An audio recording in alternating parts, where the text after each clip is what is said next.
Okay, I've only got about 10 to 15 minutes left. It's my bad memory card. I'm going to get that fixed up next when my next check from Social Security comes in. Okay. Edom, which no longer exists, it would be in the country of Jordan, comes from a Christian country. The Jewish people will have the same experience as the Israelites of having a prophet in their midst, somebody who can converse with God, friend to friend, face to face.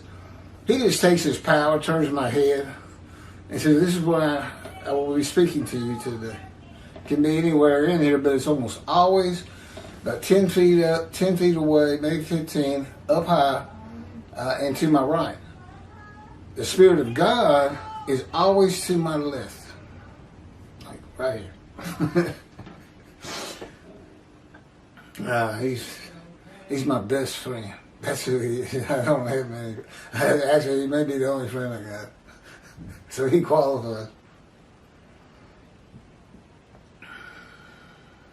Prophet in their midst, who is the visible representations of the presence of God and the angel of his presence. It's the angel of his presence. Wherever God's presence is, the angel is. And he's the Holy Spirit. Well, wherever God is, again, his Spirit is. It all ties together so easily.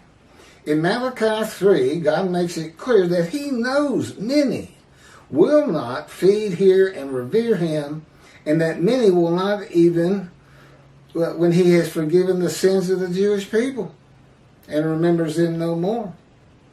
Many of the Jewish people do not believe in God, and many do not practice Judaism, and many will not be able to just believe that this is really happening. Well, God said that's what he's going to do.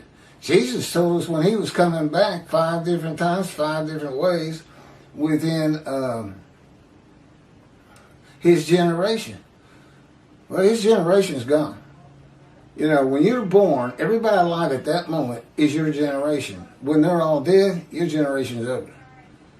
Okay, you high priest, you shall see me. You members of my 12, you shall see me return. You, the people of Caesarea, those amongst you who will be alive when I return. And my favorite, the Revelation, the book of Revelation. That's such garbage. Sorry. The 7th verse of the 1st chapter. And mind you, this guy who's writing it, I think his name's Paul. They don't know if it's the Paul who wrote so much of the New Testament. Like 60% of it. But it says Jesus is talking through an angel. It's like they get some of these things I'm talking about, and the Jewish, the sages and rabbis never picked up on it. But Jesus, through this spirit or angel, I'm not sure which it was, I can't remember now, I haven't looked at it in quite a while, says, "Those who pierce me with the spear shall see me return." Well, that's when he was crucified and they stabbed him with spears to make sure he was dead. Well, those people are dead. He didn't come back. They didn't see him return. Caesarea, dead. The disciples, all 12, dead. The high priest, dead. Generations gone. He's not coming back. However, God says when the land blooms again after desolation, cities restored, Jerusalem rebuilt, I'm coming back. I'm going to make a new covenant. I'm going to put my temple amongst you. This is the covenant of friendship you find in Ezekiel. And you'll never be defeated and dispersed again. You'll no longer be the taunts of nations. The nations will know that I am still with Israel. That's it. That's your messianic era. You know, you don't like it? Tough. That's what it's going to be. Because that's what God says it is. Now you tell me that's the messianic era you hear about. There's no pain, extraordinarily long lives, the world will all be together to worship the God of Israel. That will be the purpose of mankind. It's just an old fool rambling. It's what it is. King Moshiach. 2 chapters in the Mishnah Torah on the laws of King Moshiach. God calls him, my servant David, a shepherd, a teacher. And of course, I teach these books. Anybody wants to get in the scroll of remembrance that's a rabbi, you're going to have to go to your flock and straighten Judaism out for me, as I'm doing it. Yeah, I don't know. I mean, most people out there aren't listening to me. I've got, 16,000 views the last 28 days, which is great. 750 to 1,000 a day. But that's counting all 50 videos. That's not one video. It's not like some of these other people who are really popular. But, it'll happen. When you go from ashes to riches, there's a journey. And this is a good part of it. And this is the kind of thing I enjoy, a challenge. And if you read my book, you'll see that. That my autobiographer, God, dictated. I said, oh, that's good. I like the way you're putting this together. I'm not a writer. I wasn't a religious person until God talked to me. And even then, I'm not religious. It's not like we go to synagogue every Saturday or celebrate Shabbat. By and large, he just has me doing stuff like this. I'm the servant. He says, look, you can't pray to me. You can't worship me. I said, that part you don't have to worry about. After this 5 hour family, you're not going to get much worship out of me. And I know better than to ask you for anything. Yeah, I don't have self-will. I just kind of go along with, they'll say something like, you think you're going to watch that ball game tomorrow? I said, I'll know when I know. I don't need to think about it right now. Either I do or I don't. I shall endure, God. It's kind of how our conversations go sometimes. Okay. Almost done. In a bit of a hurry.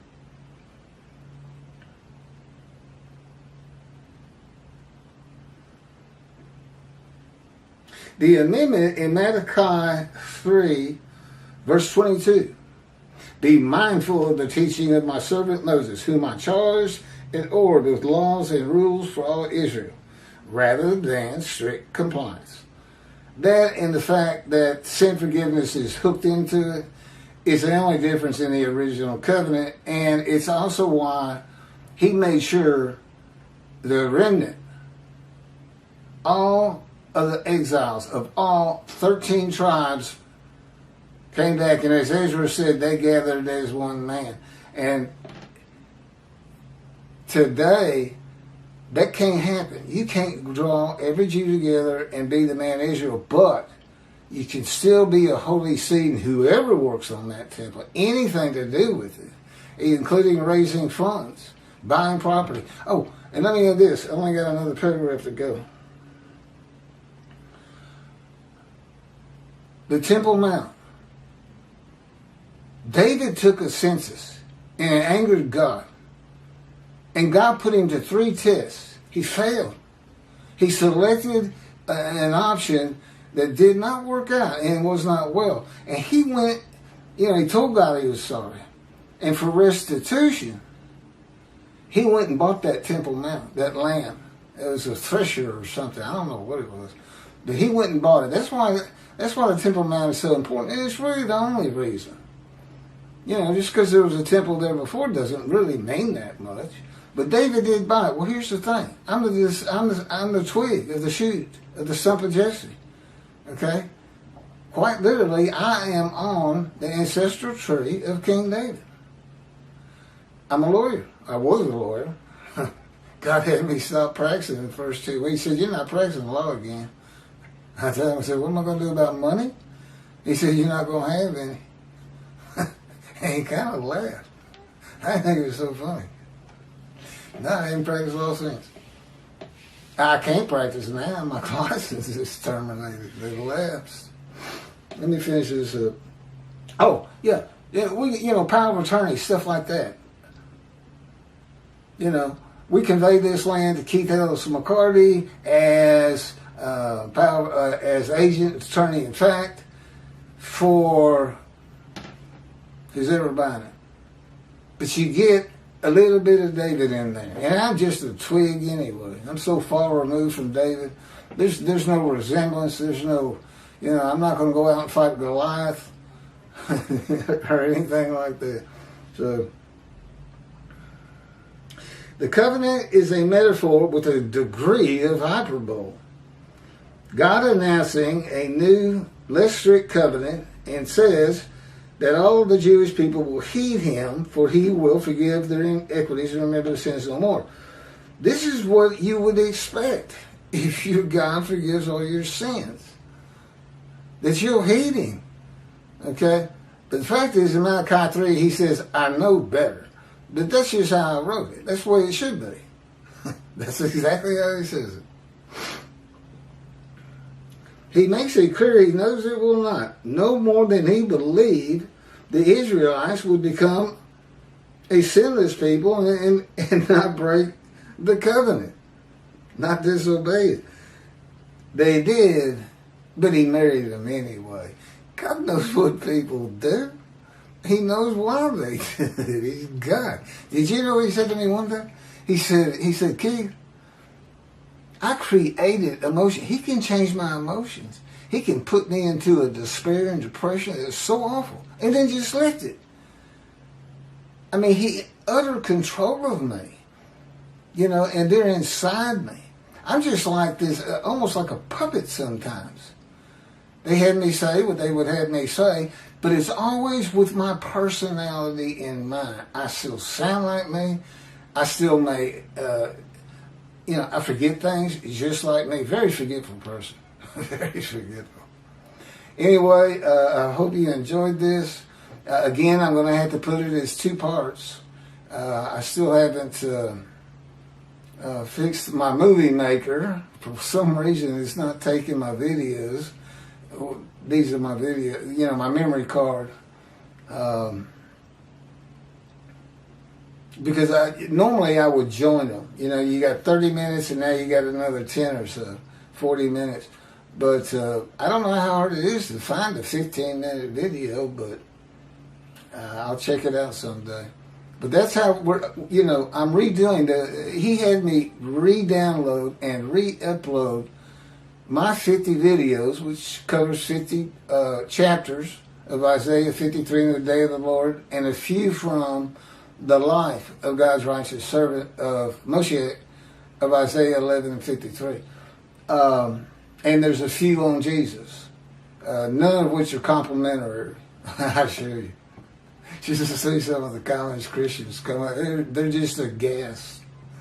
And that's how you get him. That's how we take God's wrath to him. You got to recognize me and lift me up, which means you got to go study. Now, it's great. You get my ad-libs, and I'm reading from the book. But sometimes in a quiet place, just reading the book is better for you. And just knowing these are God's new words. He actually did come back. This guy, nobody could know all this. Nobody has ever known it before. How does he just appear? And with the story he's got, he's the only man who could ever satisfy Isaiah 53:10 and afflicted by God. Jesus wasn't afflicted by, Israel wasn't afflicted by God. And affliction by God in antiquity meant you were born blind, lame, crippled, or disfigured. That's certainly not Jesus Christ. God chose to crush him with disease. They changed the disease to sickness, but what you can't change is verse 12 where it says he was exposed to death. So it was a pretty severe sickness. With me, of course, cancer. And familiar with cancer comes in earlier. But, I had skin cancer. It wasn't anything. But the colon cancer was brutal. And lung cancer, I really never felt the effects of it. It's like he put it into my lungs before a time when he knew they were going to x-ray my lungs. And as soon as we went over them and they put my file up, he removed it. I mean, I didn't even cough.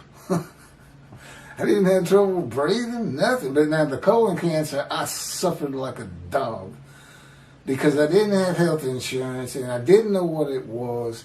And it was just a pain in my belly It had ruptured. I was bleeding internally. And for 3 months, until finally I was laying on the floor of this dingy apartment of a friend who traveled,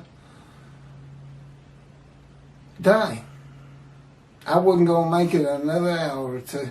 I could not get up. I couldn't go for help. I could do nothing. The phone rang.